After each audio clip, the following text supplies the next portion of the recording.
The SOS echoed across the galaxy for 31 days. Every major system heard it. Every military power received the transmission. And every government chose silence. The message came from the Talaran, a peaceful species hidden deep within the Veil cluster, far from the crowded trade routes of known space. They were healers, scientists, diplomats. A civilization known for solving wars, not fighting them. Now their worlds were burning. The dominion of Kelt had arrived without warning. Where the dominion expanded, civilizations disappeared. Entire systems surrendered at the sight of their fleets because resistance only delayed extinction. The Kelt did not negotiate. They erased. Planets that refused compliance became graveyards. The Talaran never stood a chance. Their defense fleets collapsed in days. Cities vanished under orbital fire. Refugee convoys were hunted before they could escape atmosphere. Desperate leaders activated an emergency beacon older than most governments, a distress signal designed for the entire galaxy. Help us. No one came. In the Galactic Council chambers, leaders debated intervention for exactly 11 hours before abandoning the discussion entirely. The answer was simple. Helping the Talaran meant war with the Dominion. And war with the Dominion meant annihilation. So they justified their silence. One species could not endanger thousands. One civilization was expendable. The signal continued broadcasting anyway. For weeks, it crossed empty systems and forgotten sectors until it reached a species few expected to respond. Humanity. The newest power among the stars. Deathworlders. A species born on a planet of predators, storms, disease, gravity, and endless conflict. Humans were admired from a distance and feared up close. They smiled too easily, adapted too quickly, and survived things that should have killed them. No one understood them. Most governments assumed Earth would react logically. Ignore the signal. Avoid the Dominion. Protect themselves. But 23 hours after receiving the transmission, Earth stopped civilian traffic across 3 major sectors. Military shipyards activated. Reserve fleets mobilized. Hospital carriers prepared for launch. Then the impossible happened. Humanity deployed a fleet. The first reports of human fleet movement spread panic across the galaxy. Observers expected a symbolic response. A diplomatic escort, maybe a handful of warships sent to posture before retreating. Instead, long-range sensors detected hundreds. Destroyers. Heavy carriers. Supply vessels.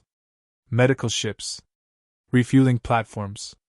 Cargo transports moving in military formation. The numbers made no sense. No species deployed this much force unless they intended conquest. Within hours, emergency sessions reopened across the Galactic Council. Analysts argued over human intentions while military advisors warned of the worst-case scenario. Some believed Earth had seen opportunity. The Talaran system sat near valuable hyperspace corridors. Perhaps humanity planned to seize territory under the excuse of humanitarian intervention. Others feared something worse. Humans were Deathworlders. Every species knew the stories. A civilization forged by impossible conditions. Predators at the top of a violent ecosystem. A people who treated danger like routine inconvenience. They survived wars, disasters, famine, disease, and somehow kept expanding. One ambassador quietly summarized the fear spreading through the chamber. If humans are mobilizing this much force, they are not coming peacefully. Even the Dominion of Kelt noticed. Their commanders expected frightened diplomacy or weak resistance. Instead, sensor networks showed an approaching fleet large enough to challenge regional power. The Dominion welcomed it. Another enemy to erase. But when humanity finally entered Talaran space, something happened that no military strategist predicted. The fleet ignored Dominion war formations. Ignored tactical opportunities. Ignored offensive positioning entirely. Instead, human ships spread across evacuation corridors. Massive hospital carriers entered active combat zones and anchored themselves near burning cities. Transport vessels opened docking access for civilians. Engineering ships repaired collapsing orbital infrastructure while marine units established defensive perimeters around refugee sites. Human soldiers fought only when civilians were threatened. And they fought differently. They held evacuation routes even while outnumbered. They escorted refugee ships through crossfire. Civilian captains volunteered their own vessels to move strangers they had never met. Again and again, humans risked ships to save lives that meant nothing to them politically. The Dominion could not understand it. Celt commanders reviewed intercepted communications, expecting military priorities. Instead, they found orders repeating the same objective: protect civilians, maintain evacuation. No one gets left behind. For the first time, Dominion leadership hesitated. Not because humans were stronger, but because they were behaving irrationally. No empire sacrificed resources like this. No species endangered itself for strangers. Then one Celt admiral made a decision. If the humans cared this much about refugees, the refugees would become targets. The attack came during the largest evacuation of the war. Thousands of Talaran civilians were finally escaping the system aboard a convoy guarded by human escorts. Medical ships carried the wounded. Cargo transports overflowed with families rescued from collapsing cities. For the first time in weeks, survival felt possible. Then the Dominion struck. Celt warships emerged without warning and opened fire directly into the refugee corridor. Human destroyers moved immediately, throwing themselves between the convoy and incoming bombardment. Defensive batteries lit the void. Interceptor wings launched in waves. Emergency broadcasts filled every channel. But it wasn't enough.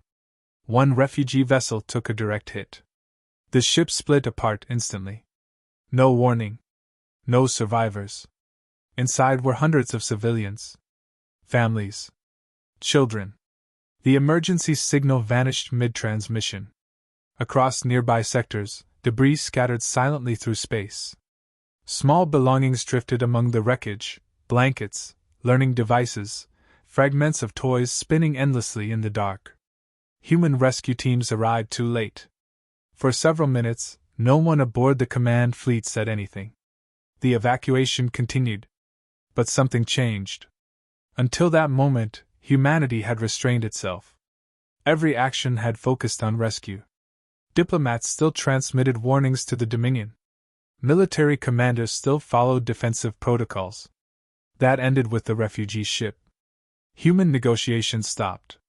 Council channels requesting diplomacy received no response.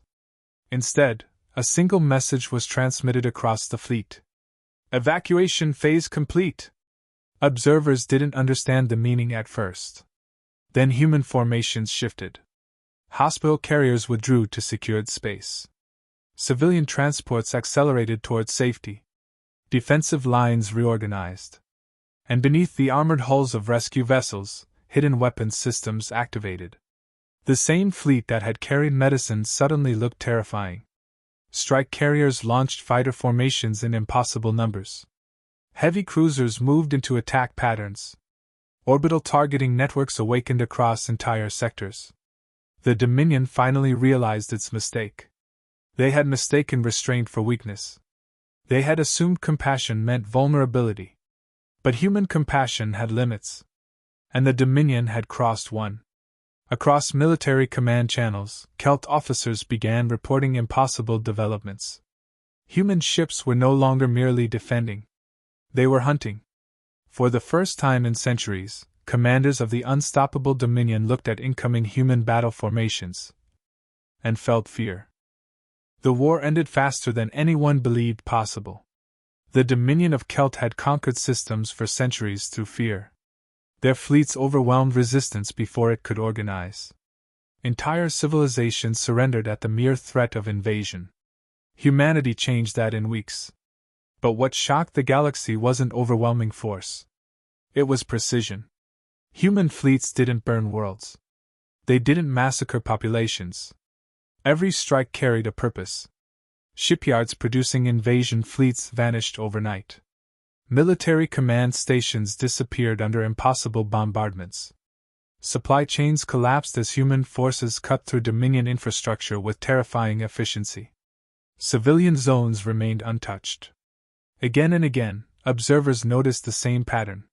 Humans fought with restraint. But they fought relentlessly. Every battle opened another evacuation route for trapped Talaran survivors. Human carriers escorted refugee ships while war fleets dismantled Dominion strongholds system by system. The unstoppable empire suddenly found itself losing. Dominion admirals surrendered sectors they once considered invincible. Entire occupation forces abandoned worlds rather than face advancing human fleets. The same governments that once ignored the Talaran now watched in silence. No one had expected Deathworlders to fight like this. Brutal when necessary. Merciful whenever possible. The contradiction unsettled everyone. After the final Dominion retreat, surviving Talaran refugees gathered aboard a human medical station. Their civilization was wounded but alive. Against every prediction, they still had a future. One Talaran elder asked the question the galaxy itself wanted answered. "Why did you come for us?" The human admiral didn't hesitate. "You asked?" Nothing more. No speech about alliances. No demand for territory. No political leverage.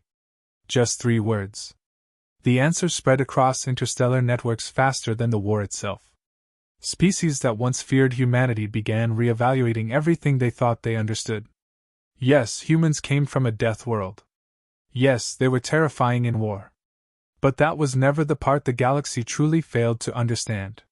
Humans didn't fight hardest for conquest. They fought hardest for people who couldn't protect themselves. And if someone cried for help, humans came. The galaxy had held its breath when Deathworlders deployed a fleet. What it learned terrified it far more than war. Humanity would walk through hell for strangers.